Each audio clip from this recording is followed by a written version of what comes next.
Hello, everyone.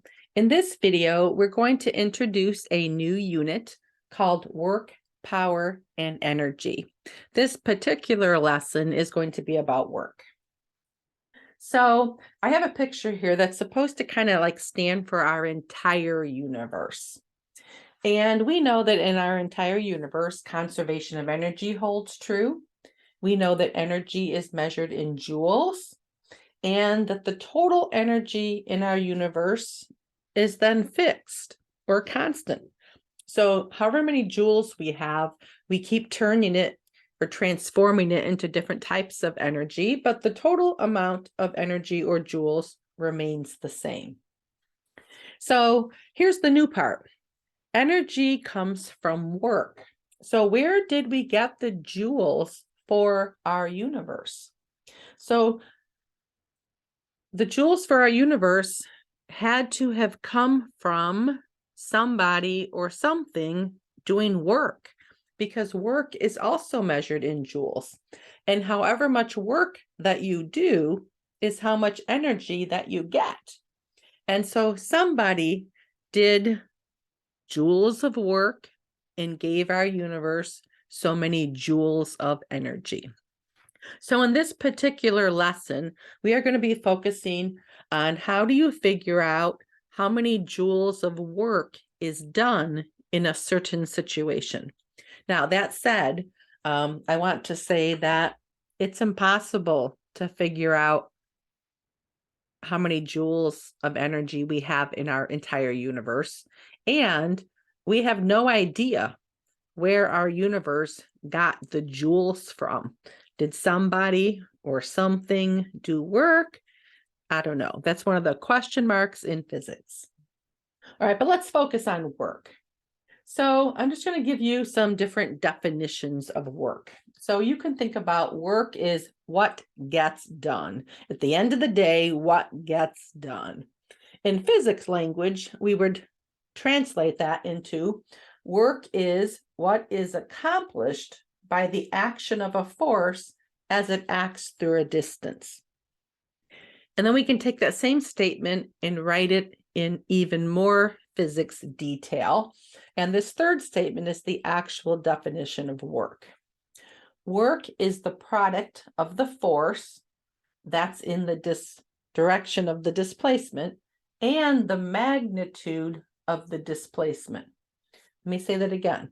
Work is the product of the force, but the force has to be in the direction of the displacement and the displacement. So if we write that as an equation, we could say that work equals force times distance or displacement.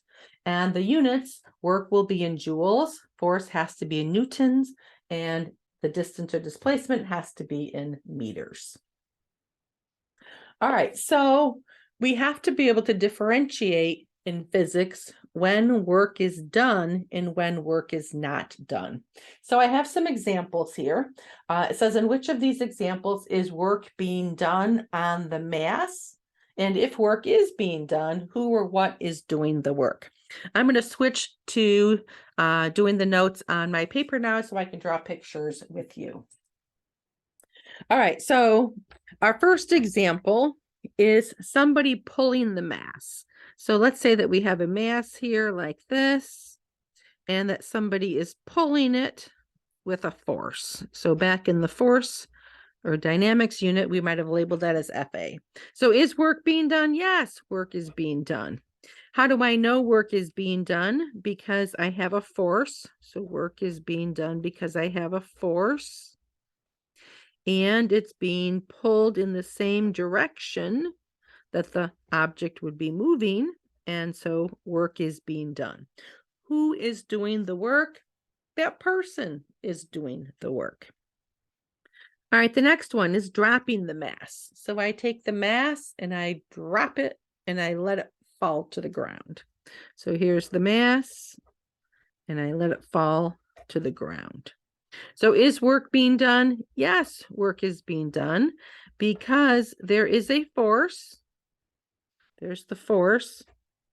That force will be the weight, the mg, the gravitational force, and it's going to fall a certain distance. and the distance would be in the same direction. And who or what is doing the work? It's not me, because I just let go of the mass. I would say that the earth is doing the work. The earth is creating that gravitational pull that is pulling the weight down. All right, holding the mass over your head. So I want you to pretend you're in the gym working out. You take your arms, you put them like this, and somebody puts this big weight like that. And you're holding it, and like your arms are struggling, and it feels like you're really working out hard. But in physics language, are you working out? No. Because there is an FW, okay, like this heavy thing could have an FW going down, but are you moving it a distance? No. So the D would become a 0. I'm just holding it. Now, if you take your arms and you lift them up and down, then work would be done, but not just holding something over your head. All right, what if you walk across the room carrying the mass? All right, so here's my person. I'll put their hand out, and they have the mass here, and they're walking across the room.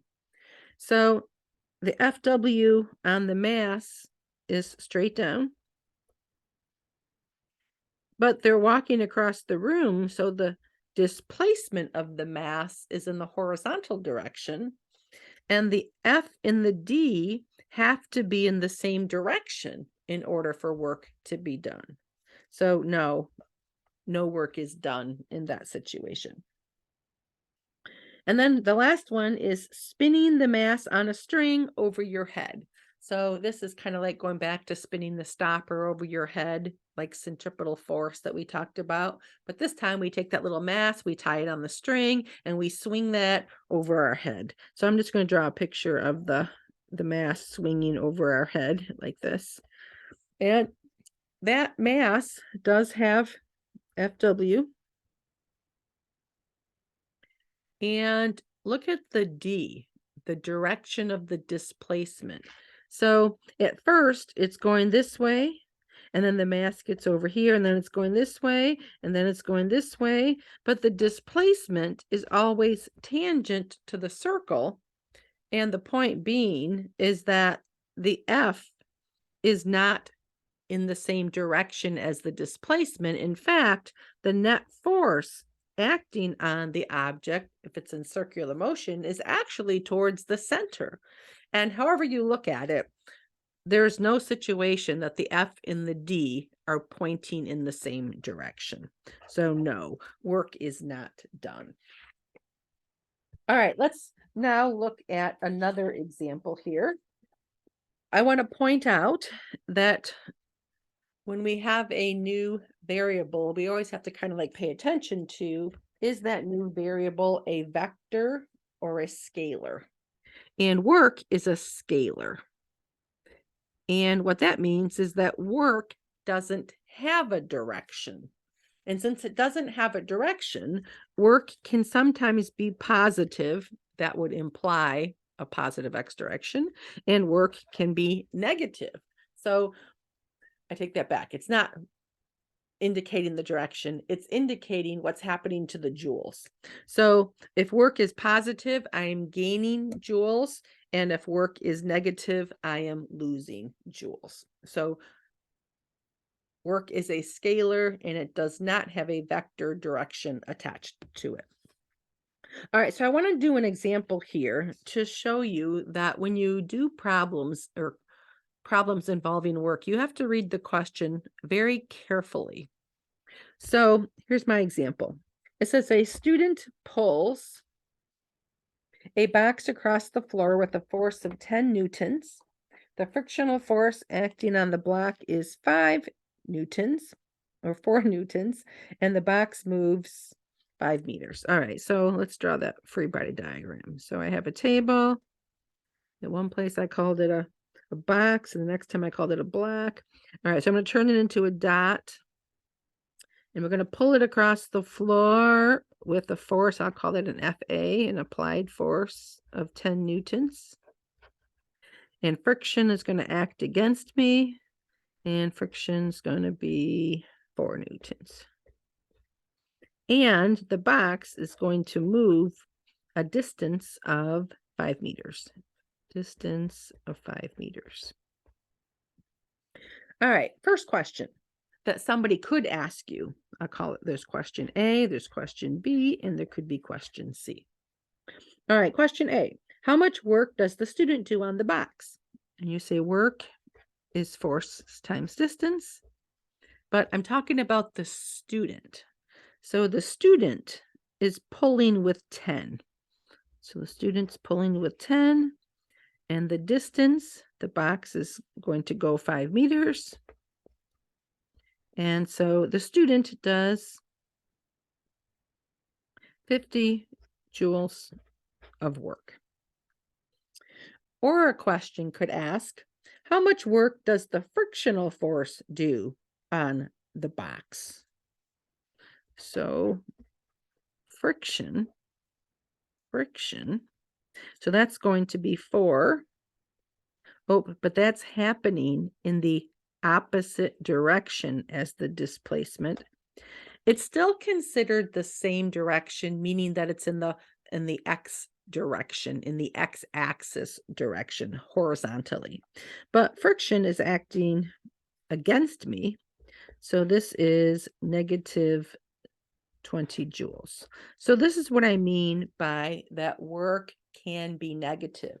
That negative sign is important, and if it wasn't there, the answer would be incorrect. Or somebody could say to you, what is the net work done on the box? So if it's the net work done on the box, then I have to plug in the net force. And the net force would be what the student does minus friction. And the box ends up moving 5 meters in that x direction. So these forces are happening in the x direction, and the displacement's happening in the x direction. So 6 times 5 is 30 joules. So notice this question was the net work. The net work took into account everything that was happening. But it's also possible for someone to ask you a question about just what the student was doing, and then we put just the student's force in, or just what's friction's doing, and the student did 50, friction worked against them and did 20 joules, so that makes sense. 50 minus 20 gives me my 30 for my net force. So just be very careful when you're reading your question so that you know what you're using for F, and make sure that you include the negative sign. All right, but it does get a little bit more complicated. And it gets a little bit more complicated because I can have a bunch of different situations like I have here on the bottom. And honestly, this part, if there's anything in the past that we have done dealing with forces, most likely in the dynamics unit, that you didn't understand, it's going to come back to haunt you in the work topic. And you'll see what I mean by that, because we have to go through some different situations to figure out how I'm going to find the work. And to figure out how to find the work, it really becomes, what do I plug in for F? So let's go through some examples. All right, so we are going to pull a block that has no friction acting on it. So the work would be equal to W equals FD. And if I pull the block and move it in this direction, that means I need to have the force that's in that same direction, and that would be my pulling force. So quite simply, the work would end up being my pulling force times the displacement. But what if I had friction? So now when I find the work, the box is going to be moving in this direction. That's the displacement. So I need the net force in the direction of this displacement, which ends up being my pulling force minus friction. So that becomes my pulling force minus friction, just like the example that we just did, times D. All right, in the next example, we have a person who's going to lift the block at constant speed. So we're going to pull up. And what we'd have to pull up at constant speed would be equal to the weight of the block. And the block is going to go up. So that's the D. So I'm going to plug in the force that's in the same direction as the D. So it's my lifting force, which is equal to the weight of the block times D. All right, those ones, not too bad. But let's go through some other examples. All right, what if I am now pulling the block at an angle? So when you pull the block at an angle, so we have work is force times distance. So the block is going to end up being going to slide across the floor, but my pulling force is going up at an angle. I need to have the force that's in the same direction as the displacement. So I need that X component. So that would end up being the X component ends up being my pulling force times cosine of theta times D. What if I had friction? Then it ends up being my pulling force in the X direction minus friction, parenthesis, times D. So you got to be really careful about what's going on and find the force that's in the same direction as the displacement. All right, we have two students kicking a soccer ball. So student 1 kicks the ball like this. Student 2 kicks the ball like this. And then we know that the ball is going to be going like this. So this is the displacement of the ball. So we need this net force in this same direction. So the work is going to end up being the net force times D. The question becomes is how do you find that net force? You got to go back to the topic on vectors and look at how to do vector addition. And some of you use the I and the J method. I like the component method, but you might have to go back and review that. All right, the next one is we have a skier who's accelerating down an inclined plane or accelerating down a hill. So, of course, work is force times distance or displacement, and the skier's distance is going to be in this direction, which means I need the force in this direction. And the force in that direction is going to be the parallel force. And the parallel force ends up being equal to FW times sine theta times D. You might have to go back and review inclined planes. All right, what if I had, I'm being pulled up an inclined plane with constant speed? So the displacement is now up, so I need the force that's going up. I'm being pulled up. So the work would be the pulling up force times D. But how am I going to figure out that pulling up force on an inclined plane? It actually ends up having to be equal to what's working against you. And what's working against me going down is FP. And working against me going down is friction. So this ends up being FP plus friction times D. And just a review from the past, FP is FW sine theta. Friction is mu times Fn, parenthesis, times D. So again, you got to remember all your old stuff in order to get the work right in this new unit. All right, the next example is an elevator. When we are accelerating up in an elevator, we feel heavier. And so the work is the F and the D. And the displacement is up. So I need the force going up. And that force going up is what I would weigh, but not my mg, my apparent weight. That was the prime that we used for net acceleration. And what we weigh when we go up ends up being equal to our mass times 9.8 plus the acceleration of the elevator. I'm going to bracket all that times d. What if we are accelerating down? If we're accelerating down, we end up weighing.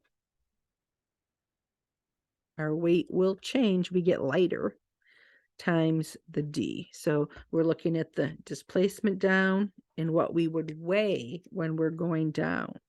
And that ends up being equal to our mass times 9.8 minus the acceleration of the elevator, parenthesis, parenthesis. That's what we weigh when we accelerate down times the displacement. All right, placing a satellite into orbit. So to place a satellite into orbit, we have to shoot it up like this. So work ends up being equal to F times D. The D is directly above me. I need the force, and the force between the Earth and the satellite ends up being the gravitational force, Fg times D. What is the gravitational force? If you remember, it's the universal gravitational constant times the mass of the Earth times the mass of the satellite over d squared. And then I still have this d. And then this d is going to cancel with that squared. And it works out to be GMM over d.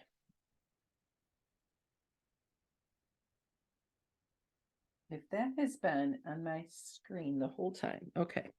All right, the next one, spinning the stopper over the head. Again, the net force, the centripetal force, is towards the center, and the D keeps changing direction.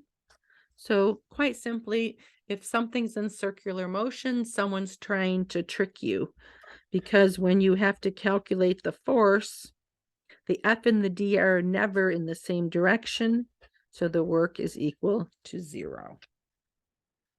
And lastly, you can also get work from finding the area underneath a force versus displacement graph. For example, this part right here. So what is the work done during that segment? It would be the force. The force is 5. The displacement is 5. So that part's 25. So I'll write a 25 there. And then I have a triangle.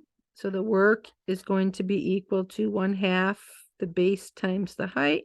So 1/2, the base is 5, the height is 5. So that's going to be 12.5. So I add these together, and that is the net work that was done. By the way, if you end up with a graph that goes below the x-axis and you find the area of that shape would have a negative value.